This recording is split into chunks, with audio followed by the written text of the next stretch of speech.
Hello दोस्तों, मैं निरंकार त्रिपाठी आज आप सबके बीच में एक बहुत चर्चित मुद्दे को लेकर आ रहा हूं। आप लोग न्यूज़पेपर, टीवी चैनलों पर अक्सर देख रहे होंगे मुख्तार अंसारी, जो उत्तर प्रदेश का डॉन है, उसके विषय में आज मैं बहुत ही महत्वपूर्ण उनसे संबंधित जानकारियां लेकर आया हूं। तो चलो आप लोगों को मैं बताता हूं कि आखिर ये डॉन बना कैसे। तो हम स्टार्ट करते हैं इनकी जन्म के स्थान से। इनका जन्म 30 जून 1963 में यूसुफपुर उत्तर प्रदेश में हुआ था। मुख्तार अंसारी का ये बहुजन समाज पार्टी के विधायक हैं, लीडर हैं, और इनका संबंध कौमी एकता से भी रहा है। इनके बच्चे हैं अब्बास अंसारी और उमर अंसारी। इनके भाई हामिद अंसारी, सिगवातुल्ला अंसारी, अफजल अंसारी इनके भाई हैं। ये पहली बार विधायक 1996 में बहुजन समाज पार्टी के टिकट से जीते थे। 2002 में ये स्वतंत्र जीते थे, निर्दलीय थे। 2007 में भी विधायक हुए, उस समय भी ये निर्दल जीते। 2012 में ये चुनाव लड़े कौमी एकता से और उसमें ये विजय हासिल किए और 2017 में विधायक बने पुनः बहुजन समाज पार्टी से। तो आखिर बात आती है मुख्तार अंसारी डॉन कब बने, कैसे हुआ। तो मुख्तार अंसारी 1988 से ये चर्चा में आना, इनका नाम प्रारंभ हुआ। 1988 में ये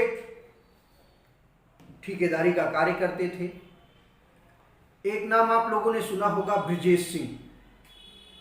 उस समय पूर्वांचल में ब्रजेश सिंह का दबदबा था और उसी बीच में मुख्तार अंसारी आए।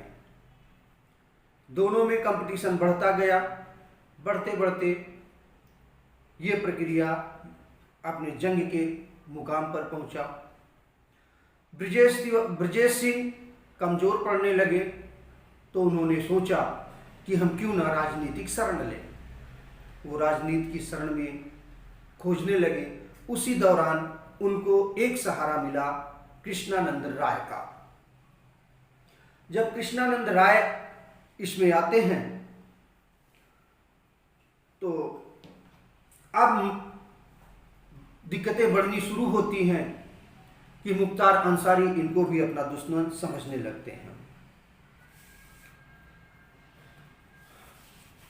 उस समय कृष्णानंद राय 2002 के चुनाव में भारतीय जनता पार्टी के टिकट पर मोहम्मदपुर गाजीपुर का जो विधानसभा सीट है उससे वो विजयी होते हैं। अब धीरे धीरे कृष्णानंद राय की कद बढ़ने लगती है, मुख्तार अंसारी को खटकने लगता है। मुख्तार अंसारी भी एक संवैधानिक पद पर थे और कृष्णानंद राय जी भी संवैधानिक पद पर थे। दोनों लोग गैर कानूनी कार्य कर नहीं सकते थे, सामने अपना आ नहीं सकते थे, दुश्मनी हो चुकी थी। तो कृष्णानंद राय ने ब्रजेश सिंह को अपना संरक्षण प्रदान किया और मुख्तार अंसारी ने मुन्ना बजरंगी को अपने संरक्षण में लिया। अब ये दोनों लोग अपने अपने गेम में खेलते हैं। एक ऐसा दिन आता है कि सन 2005 की बात है। कृष्णानंद राय और अपने 6 साथियों के साथ किसी फंक्शन से वापस लौटते हैं। उसी दौरान कृष्णानंद राय के काफिले पर AK-47 और लाइट मशीन गन से मुन्ना बजरंगी के द्वारा फायरिंग की जाती है, जिसमें कृष्णानंद राय के सभी लोग मारे जाते हैं। कृष्णानंद राय को लेकर के सभी 7 लोग उसमें खत्म होते हैं और भारतीय जनता पार्टी कि लोग इस पे दबाव बनाते हैं कि इसमें सीबीआई जांच की जाए। एफआईआर 12 लोगों पर होता है, सीबीआई जांच भी बैठती है, लेकिन उस सीबीआई जांच में सबूतों के अभाव में सभी को बरी कर दिया जाता है। उसमें से जो लोग बरी हो चुके हैं उनमें से कुछ लोग तो खत्म हो गए हैं, कुछ लोग भगौड़े हैं और कुछ लोग आपके उत्तर प्रदेश में हैं। मुख्तार अंसारी पर पहला केस 1988 में 302 का लगा मर्डर का। गाजीपुर कोतवाली में इसका एफआईआर दर्ज कराया गया था। मुख्तार अंसारी की हिस्ट्री सीटर 16B अगर खोला जाए, उसको देखें तो उनके खिलाफ 33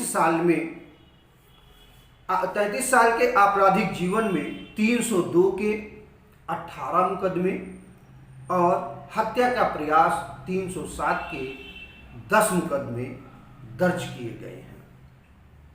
गैंगस्टर एक्ट, NSA, राष्ट्रीय कानून, राष्ट्रीय सुरक्षा कानून और आर्म्स एक्ट एवं मकोका एक्ट के तहत भी उनके खिलाफ मुकदमे दर्ज किए गए हैं। ये उनके हैं। मुख्तार अंसारी बहुत ही चालाक व्यक्ति थे, हैं भी, और कृष्णानंद राय के हत्या के बाद उन्होंने एक ग्रुप बनाया, गैंगस्टर ग्रुप, जिसमें था, नाम दिया गया था D5 गैंग। उस D5 गैंग में मुख्तार ने अपराध की दुनिया में दबदबा बनाने के लिए इसको बनाया और उसमें 5 लोगों को शामिल किया। पहला मुख्तार अंसारी स्वयं थे, मुन्ना बजरंगी दूसरे थे, तीसरे अंगद राय, चौथे गोरा राय और 5वें राकेश पांडे उर्फ हनुमान शामिल थे। ये 5 लोग उस गैंग के टीम में थे। अब आप लोगों को यह लग रहा होगा कि आखिर ये तो पहले के मुकदमे हैं, इससे योगी सरकार मुख्तार अंसारी को उत्तर प्रदेश लाने के लिए क्यों परेशान है, ये तो सब हो चुके हैं। नहीं, यही आप लोगों को बताने के लिए मैं यहाँ आज एक वीडियो बना रहा हूँ कि जिससे सही जानकारी आप लोगों को मैं दे सकूँ। रोपड़ जेल से बांदा तक लाने में जितनी प्रक्रियाएं हुई वो आप लोगों ने टीवी पर देखा, लेकिन ये नहीं अभी तक आप लोगों को मालूम होगा कि क्यों उनको यहाँ लेकर आया गया है। तो वही मैं आप लोगों को बता रहा हूँ। इलाहाबाद की स्पेशल MP MLA कोर्ट में मुख्तार के खिलाफ 10 मुकदमे पेंडिंग हैं, जिसको लेकर योगी सरकार मुख्तार अंसारी को पंजाब से उत्तर प्रदेश लाई है। पहला मुकदमा क्या है? पहला मुकदमा मऊ के दक्षिण टोला थाने में डबल मर्डर केस का है। 2009 में ठेकेदार अजय प्रकाश सिंह उर्फ मुन्ना को AK-47 से बाइक सवारों ने हमला किया, जिसमें अजय प्रकाश सिंह की हत्या होती है और जो FIR दर्ज किया जाता है मुख्तार अंसारी के नाम किया जाता है, उसमें ये इनको शामिल किया जाता है कि इन्होंने ही यह करवाया। दूसरा है मुकदमा वाराणसी जिले का है, जिसकी FIR तेजगंज थाने में दर्ज हुई थी। इसमें कांग्रेस नेता अजय राय के भाई की हत्या के विषय में दर्ज हुई थी, वो भी मुख्तार अंसारी से करवाया था। तीसरा मुकदमा आजमगढ़ जिले में दर्ज है, जिसमें हत्या एवं साजिश का आरोप है। चौथा मुकदमा गाजीपुर के मोहम्मदपुर थाने का है, यह मुकदमा हत्या के प्रयास का है। पांचवा मुकदमा गाजीपुर के मोहम्मदपुर थाने में ही दर्ज है, इसमें फर्जी लाइसेंस हासिल करने से जुड़ा हुआ है। उनके ऊपर यह आरोप लगाया गया कि ये फर्जी शस्त्र लाइसेंस लेना चाहते थे या लिए। छठवां मुकदमा वाराणसी के भेलपुर थाने में धमकी देने से जुड़ा है, इन्होंने किसी को धमकी दिया, वो छठवां मुकदमा जो कि MP MLA कोर्ट में पेंडिंग में है। सातवां मुकदमा Allahabad special MP MLA court में गैंगस्टर के 4 मुकदमे भी इनके लिए चल रहे हैं जो MP MLA कोर्ट में है। आठवां मुकदमा गैंगस्टर का है जो गाजीपुर के करांडा थाने से जुड़ा हुआ है। 9वां मुकदमा भी गैंगस्टर एक्ट का है, गाजीपुर के मोहम्मदाबाद कोतवाली में दर्ज है। 10वां मुकदमा भी गैंगस्टर का ही है, यह मऊ जिले के दक्षिण टोला थाने में दर्ज है। तो ये 10 मुकदमे ऑलरेडी जिसके लिए उनको रोपड़ जेल से उत्तर प्रदेश लाया गया है, इन 10 मुकदमों का ट्रायल शुरू किया जाएगा जो पेंडिंग में है, जिनमें कि जिसका चल रहा है उसमें गवाहियां होंगी। तो ये सारी प्रक्रियाओं के लिए कर रहे हैं और योगी सरकार इसमें अपना पूरे दमखम के साथ लगी हुई है। अब एक और आपको बात बताते हैं कि 2005 में मऊ आजमगढ़ में दंगा कराया गया था। मुख्तार अंसारी खुले हुए गाड़ी पर राइफल लेकर के बैठ करके दंगा करा रहे थे उस समय, और उस समय सरकार थी मुलायम सिंह यादव की। और 2005 में योगी जी गोरखपुर के सांसद हुआ करते थे। उन्होंने राजनाथ सिंह से कहा कि इस दंगा को रुकवाइए, हमारे बहुत से आदमी मारे जा रहे हैं। राजनाथ सिंह जी ने कहा हम क्या कर सकते हैं।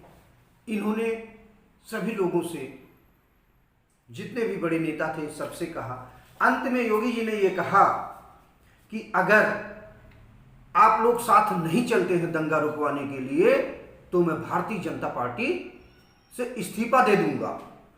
अब भारतीय जनता पार्टी में खलबली मची कि नहीं, पूर्वांचल के हमारे एक सांसद हैं और अगर ऐसा हो गया तो ठीक नहीं है। कुछ लोग तैयार हुए, इन्होंने कहा ठीक है चलिए, कुछ ही तैयार होते हैं। और जब चलने का समय आता है तो सभी लोग पीछे हट जाते हैं, क्योंकि इन लोगों का डर रहता है कि जिस प्रकार मुलायम सिंह यादव ने राम मंदिर पर कार सेवकों पर गोली चलवा दी थी, सरकार उन्हीं की थी, तो अगर हम लोग वहां जाते हैं तो कहीं ऐसा ना हो कि मुलायम सिंह हम लोगों पर गोली चलवा दे। तो इसमें यह कहानी रही। सॉरी। अब होता क्या है कि योगी जी अपने सर पे भगवा बांधते हैं और निकलने के लिए तैयार हो जाते हैं कि मैं अकेला जाऊंगा और दंगा रुकवाऊंगा चाहे जो भी हो। जब गोरखपुर में ये बात फैलती है कि बाबा मऊ जा रहे हैं, आजमगढ़ जा रहे हैं दंगा रुकवाने के लिए, तो वहां उसी दिन 50 4 व्हीलर गाड़ियों सहित लोग वहां उपस्थित होते हैं और बाबा जी के साथ काफिले में चले जाते हैं। जैसे आगे बढ़ते हैं, होता है कि नहीं बाबा जी के साथ ऐसा हो रहा है, बाबा जी जा रहे हैं, तो बाइक सवार और गाड़ियां उसमें जुड़ती जाती हैं। वो लगभग 150-200 से 250 गाड़ियां लगभग हुई और बाकी बाइक सवार हुए। रास्ते में इनको रोका जाता है, मुलायम सिंह रुकवाते हैं लेकिन सफल नहीं होते हैं। ये पहुंचते हैं वहां, इनकी गाड़ी पर, ये 7वीं गाड़ी में थे और इनके पीछे दूसरी गाड़ी में पेट्रोल बम से हमला किया जाता है। सब लोग बाहर निकलते हैं, हमलावर भाग जाता है।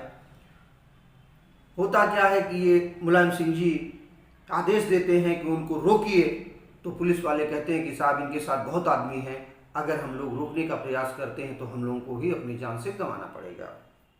लिहाजा ये लोग पहुंचते हैं और दंगा को रुकवा देते हैं।